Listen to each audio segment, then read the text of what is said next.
कैसे हैं आप लोग। उम्मीद करता हूँ कि आप अच्छे से होंगे और आपकी ज़िंदगी में सब अच्छा चल रहा होगा। तो आज हम बात करने वाले हैं शादी के बारे में। शादी कैसे करनी चाहिए। शादी जितना सिंपल हो सके उतना सिंपल कीजिए, और इतना सिंपल कीजिए कि उतनी सिंपल शादी ज़माने ने देखी ना हो। इसमें एक अलग ही खुशी मिलती है, पहली बात। दूसरी बात, शादी में कभी भी डाउरी मत लीजिए, दहेज मत लीजिए, क्योंकि दहेज का लिया हुआ सामान या पैसा कितने दिन आपके काम आएगा, आपकी ज़िंदगी भर काम नहीं आएगा, पहली बात। दूसरी बात, ये तो वैल्यूज़ के अगेंस्ट है। जो ग्रेट लोग होते हैं, महान लोग होते हैं, उनके वैल्यूज़ के अगेंस्ट होता है। तो अगर आप मेरी तरह अपने आप को ज़िंदगी में एक महान इंसान बनाना चाहते हैं तो दहेज बिल्कुल भी ना लें। दहेज का 1 रुपया भी ना लें, ना तो सामान के रूप में, और ना ही पैसे के रूप में, ना ही किसी और रूप में। बिल्कुल भी ना लें। मैं तो दहेज लेना एक गुनाह समझता हूँ, एक गलती समझता हूँ। अगर ज़माना मेरी बातों को समझ जाए तो ज़माने में बहुत सारी बेटियों की, बहुत सारी बहनों की शादी बहुत अच्छे से खुशी के साथ हो जाए। बहुत सारी बेटियों की, बहुत सारी बहनों की शादी इसलिए नहीं हो पाती क्योंकि उनके घर वाले अच्छा दहेज नहीं दे पाते। ये हमारे समाज में एक कुरीति की तरह है। समाज की कुरीतियों को हमें मिटाने की कोशिश करना है, समाज की बुराइयों को हमें मिटाने की कोशिश करना है।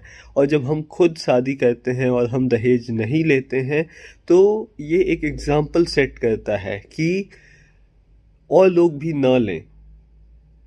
भले ही पास्ट में किसी ने लिया हो या ना लिया हो, उससे फ़र्क नहीं पड़ता, लेकिन आप ले रहे हैं कि नहीं, इससे फ़र्क पड़ता है। तो मेरी बात मानिए और शादी सिंपल कीजिए। जितना सिंपल हो सके उतना सिंपल शादी कीजिए। इतना सिंपल शादी कीजिए कि ज़माने ने ऐसी सिंपल शादी देखी भी ना हो। और इसमें एक अपना ही खुशी होता है कि आपके ख़ास रिश्तेदार सिर्फ शामिल हों आपकी शादियों में। ज़्यादा भीड़ भाड़ करने की ज़रूरत नहीं, ज़्यादा दिखावा करने की कोई ज़रूरत नहीं। जितना सिंपल शादी करेंगे उतना अच्छा है। दूर दूर से ज़्यादा लोगों को बुलाने की ज़रूरत नहीं है, ज़्यादा दिखावा करने की ज़रूरत नहीं है। सिर्फ आपका परिवार हो, सामने वाले का परिवार हो, आपका परिवार हो, आपके लाइफ पार्टनर का परिवार हो, और ख़ास रिश्तेदार हो। इतना ही काफ़ी है शादी करने के लिए। और इससे पता चलता है कि आपकी ज़िंदगी में सबसे ज़्यादा कौन लोग मायने रखते हैं।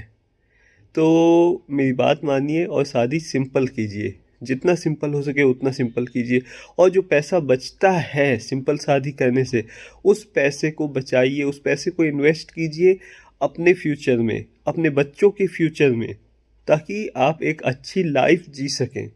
सिंपल शादी करने का मतलब ही ये है कि ज़माने के सामने एक एग्ज़ाम्पल रखना कि हाँ, शादी ऐसी भी होती है।